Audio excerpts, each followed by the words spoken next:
Cable T V ആവശ്യത്തിനായി സർക്കാർ അനുവദിച്ച വൈദ്യുതി പോസ്റ്റുകളുടെ നിരക്ക് വർധനവിൽ പ്രതിഷേധിച്ച് cable T V operators association പ്രക്ഷോഭത്തിനൊരുങ്ങുന്നു. ചൊവ്വാഴ്ച സെക്രട്ടേറിയറ്റിന് മുമ്പിൽ അനിശ്ചിതകാല നിരാഹാര സമരം ആരംഭിക്കുമെന്ന് അസോസിയേഷൻ പ്രസിഡന്റ് NH അൻവർ വാർത്താസമ്മേളനത്തിൽ പറഞ്ഞു. നിരക്ക് വർധനവിനെതിരെ നിവേദനം നൽകിയും നിരാഹാര സമരം നടത്തിയും കേബിൾ ടി വി സർവീസ് നിർത്തിവെച്ച് കരിദിനം ആചരിച്ചും അസോസിയേഷൻ സമരം നടത്തിയിരുന്നു.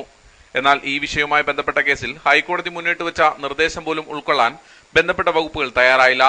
ഇതിനെ തുടർന്നാണ് അനിശ്ചിതകാല നിരാഹാര സമരം ആരംഭിക്കുന്നത്. 1993 സംസ്ഥാന സർക്കാർ കേബിൾ ടി വി ആവശ്യത്തിന് ₹1 നിരക്കിൽ വൈദ്യുതി പോസ്റ്റുകൾ അനുവദിച്ചത്. ഇത് ഏഷ്യാനെറ്റ് കേബിൾ ടിവിക്ക് മാത്രമാണ് ലഭിച്ചത്.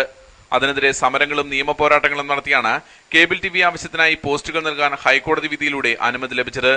നിരക്ക് പലതവണയെ വർദ്ധിപ്പിച്ച് നിലവിൽ പോസ്റ്റ് വാടക ₹311 12.3% സർവീസ് ടാക്സും ഇലക്ട്രിക്കൽ ഇൻസ്പെക്ടറേറ്റിന്റെ ഇൻസ്പെക്ഷൻ ഫീസും അടക്കം ഒരു പോസ്റ്റിന് ₹354.25 ഇപ്പോൾ വാടകയായി നൽകേണ്ടത്.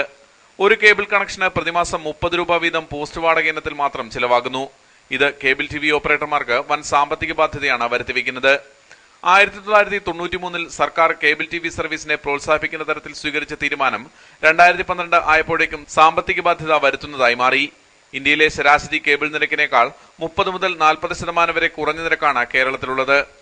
വൈദ്യുതി പോസ്റ്റ് വാടക 311 നിന്നും കോർപ്പറേഷൻ പരിധിയിൽ ₹250, മുനിസിപ്പൽ പരിധിയിൽ ₹200, ഗ്രാമപഞ്ചായത്ത് പരിധിയിൽ ₹125 പുനർനിശ്ചയിക്കണമെന്ന് COA ഭാരവാഹികൾ ആവശ്യപ്പെട്ടു.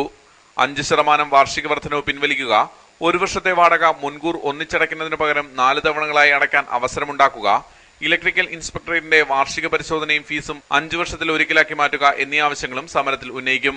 29-ാം തീയതി ആരംഭിക്കുന്ന സമരപരിപാടികളുടെ ഉദ്ഘാടനം പ്രതിപക്ഷ നേതാവ് VS അച്യുതാനന്ദൻ നിർവഹിക്കും. അസോസിയേഷൻ ഭാരവാഹികളായ ബിനു ശിവദാസ്, K വിജയകൃഷ്ണൻ എന്നിവരും വാർത്താസമ്മേളനത്തിൽ പങ്കെടുത്തു. News bureau, Pathanamthitta.